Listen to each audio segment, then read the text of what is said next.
روزہ رکھنا یعنی بھوکا پیاسا رہنا، یہ ایک انداز سے فرشتوں کی صفت بھی بنتی ہے کہ فرشتے تو کھانا پینا نہیں کرتے، تو انسان کچھ دیر کے لیے، کچھ وقت کے لیے ملکوتی صفات کو اختیار کر لیتا ہے۔ جب دن کے اوقات میں بھوکا رہتا ہے تو جو اس کے اندر ملکوتی صفات ہیں وہ قوت پکڑتی ہیں، اور جو جسمانی کیفیات اور باتیں ہیں وہ کمزور ہوتی ہیں۔ تو انسان کے اندر نیکی، تقوی، عبادت کا شوق اور روحانیت یہ بڑھتا ہے، قوت بڑھتی ہے۔ پھر اس کی مثالیں دیں کہ جو آدمی تقوی والا ہو، تو روزے کا مقصد بھی تو تقوی ہے نا، جو تقوی والا ہو تو یہ انسان اشتعال کے وقت میں، شہوت کے وقت میں، اور کثیر مال نظر آ رہا ہو اس وقت میں بھی اپنے نفس کو کنٹرول دے سکتا ہے۔ نفسانی فائدے اس کو یہ ملتے ہیں۔ اور 3 مثالیں کیا پیاری سے عجیب سی مثالیں دیں۔ فرمایا کہ 2 بھائی تھے، حضرت آدم علیہ السلام کے 2 بیٹے، ایک قابیل ایک حابیل۔ اچھا، قابیل اور حابیل میں نا دونوں بھائی ہیں، تو ایک نے قتل کیا اور ایک قتل ہوا۔ تو قتل کس نے کیا تھا؟ قابیل۔ یاد رکھنے کے لیے آسان سی بات ہے کہ قابیل بھی قاف سے ہے، قتل بھی قاف سے ہے، یاد رہے گا، ورنہ انسان سوچتا ہے کہ بھئی کس نے کیا۔ تو کیا ہوا، قابیل نے حابیل کو کہا کہ میں تجھے جان سے مار دوں گا، ہاتھ اٹھاؤں گا، ماروں گا۔ ابھی اشتعال کا موقع نا غصہ آنے کا، کوئی ہمیں کہے میں مار دوں گا تو ہم تو اچھا تو 1 مارے گا میں 2 ماروں گا، ہمارا حال تو ہوگا یہ۔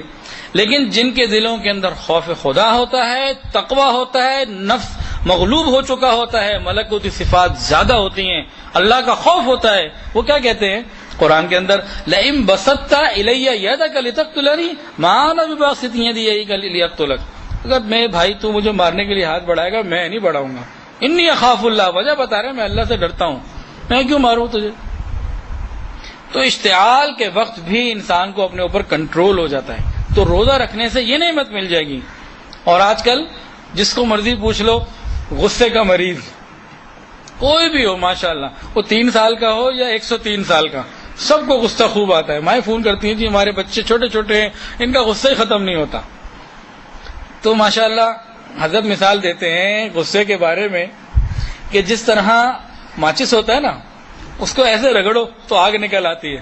فرمایا آج کل کے نوجوان ذرا سی رگڑ لگے تو اندر سے غصے کی آگ نکل آتی ہے، ذرا سی رگڑ لگنے کی دیر ہوتی ہے، برداشت ہی نہیں۔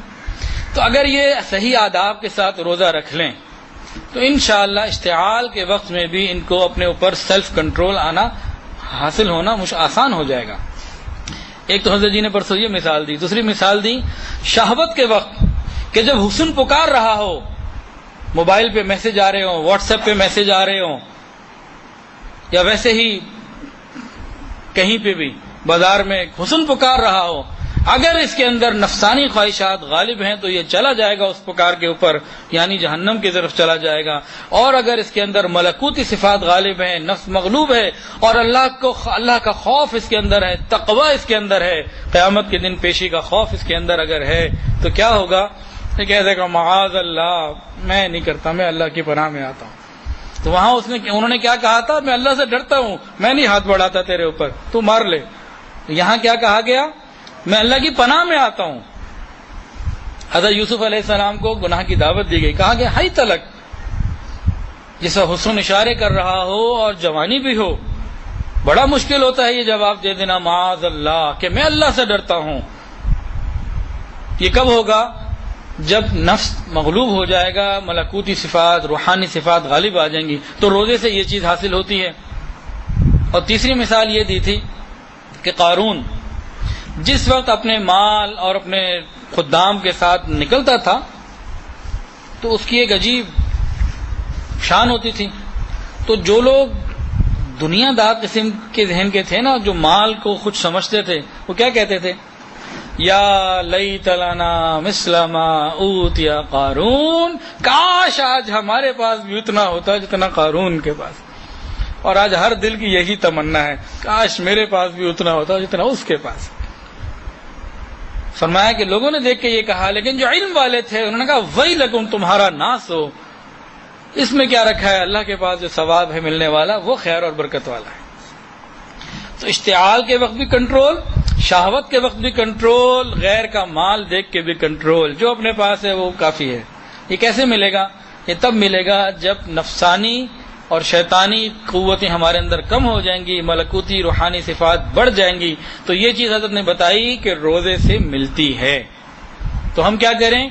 روزے کو آداب کے ساتھ رکھیں، یہ روزہ بہت بڑی نعمت ہے۔